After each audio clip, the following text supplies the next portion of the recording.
Hello friends, आज हम बात करेंगे मिर्गी की बीमारी के बारे में। मिर्गी की बीमारी काफ़ी डेंजरस बीमारी है, काफ़ी ज़्यादा सोशल स्टिग्मा भी है इसके साथ।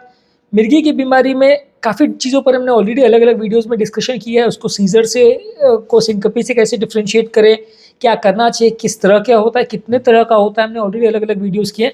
आज स्पेसिफिकली हम बात करेंगे कौन कौन से फूड स्टफ या खाद्य पदार्थ मिर्गी की बीमारी के पेशेंट्स के लिए अच्छे हैं, कौन कौन से खाद्य पदार्थ उनके लिए बुरे हैं। तो अगर आपको मिर्गी का प्रॉब्लम है, चाहे किसी भी तरह का मिर्गी है, तो कौन कौन से खाद्य पदार्थ आपको लेने चाहिए, कौन कौन से खाद्य पदार्थ अवॉइड करने चाहिए, इस बारे में बात करेंगे। टॉपिक पर जाने से पहले जो लोग हमारे चैनल पर नए हैं उन्हें रिक्वेस्ट करेंगे कि चैनल को सब्सक्राइब करके हमें इंस्पायर और मोटिवेट करें। सबसे पहले बात करेंगे कौन कौन से खाद्य पदार्थ मिर्गी के पेशेंट के लिए अच्छे हैं।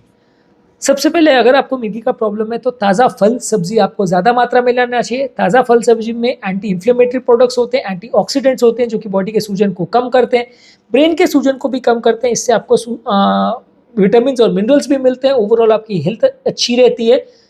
मिर्गी के प्रॉब्लम आने का चांस कुछ हद तक कम हो जाएगा। ऐसा नहीं कहूँगा कि ये खाने से पूरी तरह कम हो जाएगा, काफ़ी अच्छा फ़ायदा आपको मिलेगा। इसके अलावा होल ग्रेन्स यानी कि बिना प्रोसेस किया हुआ ग्रेन्स है, ये बेसिकली चाहे हस्क वाला आप राइस लेते हैं या होल व्हीट ब्रेड लेते हैं, इसमें फाइबर और न्यूट्रिएंट्स अच्छे हैं जो कि ओवरऑल बॉडी के ब्लड शुगर लेवल्स को कंट्रोल करते हैं और पोटेंशियली मिर्गी की बीमारी या सीजर्स की बीमारी को कुछ हद तक कम करते हैं। जितना ज़्यादा आप प्रोसेस्ड फूड्स लेते हैं उतना आपके लिए मिर्गी की बीमारी के लिए अच्छा नहीं माना जाता है। इसके अलावा लीन प्रोटीन्स लीजिए, कोई भी लीन प्रोटीन यानी फैट फ्री प्रोटीन, जैसे चिकन स्किनलेस अगर आप लेते हैं, फिश लेते हैं या सोयाबीन से बना हुआ टोफी प्रोटीन लेते हैं, इसमें आपको इसेंशियल अमीनो एसिड्स मिलेंगे जो कि मिर्गी की बीमारी को कुछ हद तक कम करते हैं। आप इनको ज़्यादा मात्रा में लेते हैं तो आपको मिर्गी यानी सीजर्स का प्रॉब्लम कुछ हद तक कम हो जाएगा। इसके अलावा लो फैट डेयरी प्रोडक्ट्स यानी दूध मलाई निकाल के लेते हैं, चाहे दूध ले रहे हैं या दही ले रहे हैं या चीज़ ले रहे हैं, इसमें कैल्शियम और विटामिन डी अच्छा होता है जो कि आपकी हेल्थ के लिए अच्छा है।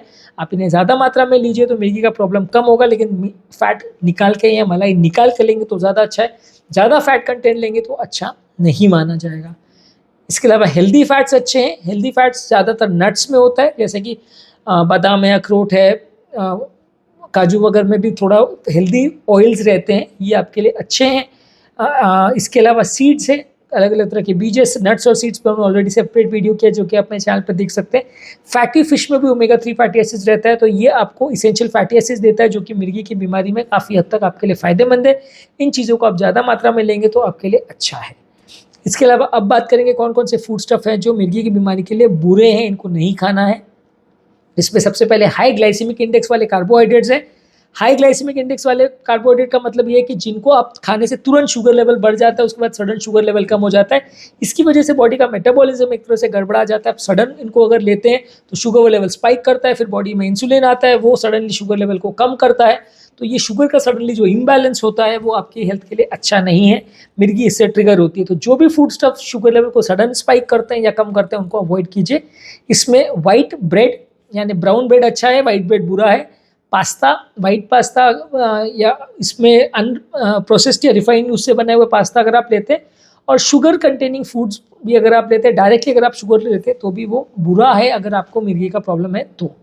इसके अलावा अल्कोहल बुरा है। अल्कोहल ब्रेन की एक्टिविटी को ट्रिगर कर सकता है, उसमें गड़बड़ कर सकता है, सीजर यानी मिर्गी के थ्रेशोल्ड को कम कर सकता है, इसलिए मिर्गी का प्रॉब्लम बढ़ सकता है। तो जिन लोगों को भी मिर्गी का प्रॉब्लम है उनको जहाँ तक पॉसिबल है उनको अल्कोहल नहीं लेना चाहिए।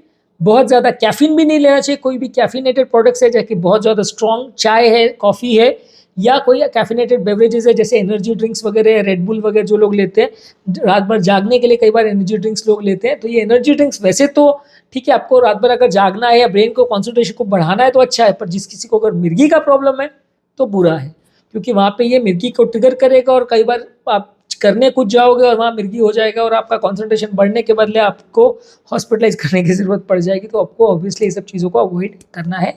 इसके अलावा सोडियम कंटेंट अगर आपका ज़्यादा है, नमक आप ज़्यादा ले रहे हो, उसमें सोडियम बॉडी में जाता है तो मिर्गी के पेशेंट्स के लिए अच्छा नहीं है।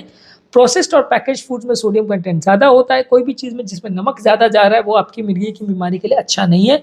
जहाँ तक पॉसिबल है आप सोडियम कंटेंट को अवॉइड कीजिए। इसके अलावा आर्टिफिशियल स्वीटनर्स जैसे कि एस्पार्टेम है, ये भी मिर्गी की बीमारी को ट्रिगर कर सकते हैं। हर तरह का आर्टिफिशियल स्वीटनर बुरा नहीं है, पर एस्पार्टेम जो है उसका साथ कुछ स्टडीज़ है जो शो करती है कि वो मिर्गी को ट्रिगर कर सकता है। तो जिन लोगों को भी मिर्गी का प्रॉब्लम है उनको एस्पार्टेम से बने हुए आर्टिफिशियल स्वीटनर्स नहीं लेना चाहिए। न्यूअर आर्टिफिशियल स्वीटनर्स जैसे सुक्रोलोज है या स्टीविया वगैरह वो आप मे भी ट्राई कर सकते हैं, पर उसके साथ बड़ी स्टडीज़ अवेलेबल नहीं है। अस्पार्टेम एटलीस्ट अवॉइड करिए अगर आपको मिर्गी का प्रॉब्लम है तो। इसके अलावा भी कुछ फूड प्रोडक्ट्स हैं जो मिर्गी वाले पेशेंट्स के लिए कुछ फ़ायदा कर सकते हैं। इसमें जो कीटो बेस्ड डाइट लेते हैं, कीटो बेस्ड डाइट का माना जाता है कि उसमें हाई फैट लो कार्बोहाइड्रेट या नो कार्बोहाइड्रेट डाइट लिया जाता है ताकि बॉडी कीटोजेनिक प्रोसेस में चली जाती है, जिसकी वजह से बॉडी में फ्री फैटी एसिड्स यूटिलाइज होना चालू हो जाते हैं, बॉडी का पीएच लेवल ड्रॉप होता है, कीटोसिस क्रिएट होती है, कीटोन बॉडीज बनने लगते हैं। ये कीटोन बॉडीज के साथ काफ़ी स्टडीज है जो कि शो करती है कि मिर्गी की बीमारी में फ़ायदेमंद है। तो जिनको भी मिर्गी का प्रॉब्लम है वो कीटोन बेस्ड डाइट ज़्यादा लेंगे तो बुरा नहीं है। इसके अलावा मैग्नीशियम कंटेनिंग फूड्स हैं जो कि ब्रेन के न्यूरोट्रांसमीटर के रेगुलेशन और उसके फंक्शंस को मैनिपुलेट करता है, उसको इम्प्रोवाइज करता है, जैसे कि स्पिनाच यानी पालक, आलमंड्स यानी बादाम, एवोकाडोज यानी अंजीर नाशपाती और या एलिगेटर नाशपाती, और इसके अलावा डार्क चॉकलेट, इसमें मैग्नीशियम कंटेंट अच्छा होता है तो मिर्गी के पेशेंट्स के लिए अच्छे हैं। विटामिन B6 वाले फूड प्रोडक्ट्स भी जो है जिनमें विटामिन B6 होता है वो भी ब्रेन के न्यूरोट्रांसमीटर्स को उच्च हद तक इम्प्रोवाइज करता है तो ये भी अच्छे हैं। ये केला, चिकन, फिश और पोटैटो यानी आलू में रहता है तो इसको भी आप यूज़ कर सकते हैं अगर आपको मिर्गी का प्रॉब्लम है तो। इसके अलावा low fat sources of protein, अगर कोई भी आप फैट फ्री प्रोटीन लेते हो जैसे कि टर्की है, फिश है, टोफू, लेग्यूम्स है, वाइट या फैट फ्री मीट है, तो ये आपकी मिर्गी के पेशेंट्स के लिए अच्छा है। इसके अलावा मिर्गी वाले सारे पेशेंट्स को पानी ज़्यादा मात्रा में लेना चाहिए। आप ज़्यादा मात्रा में अगर पानी लेते हैं तो आपकी मिर्गी की बीमारी के लिए अच्छा है। बॉडी को डिहाइड्रेशन नहीं रखना चाहिए, डिहाइड्रेशन मिर्गी की बीमारी को ट्रिगर कर सकता है, इसलिए ऑलमोस्ट 2 से 3 लीटर आपको पानी पीना चाहिए अगर आपको मिर्गी का प्रॉब्लम है तो आज के टॉपिक में हमने बात की कौन कौन से फूड स्टफ्स मिर्गी के पेशेंट के लिए अच्छे हैं, कौन कौन से फूड स्टफ बुरे हैं।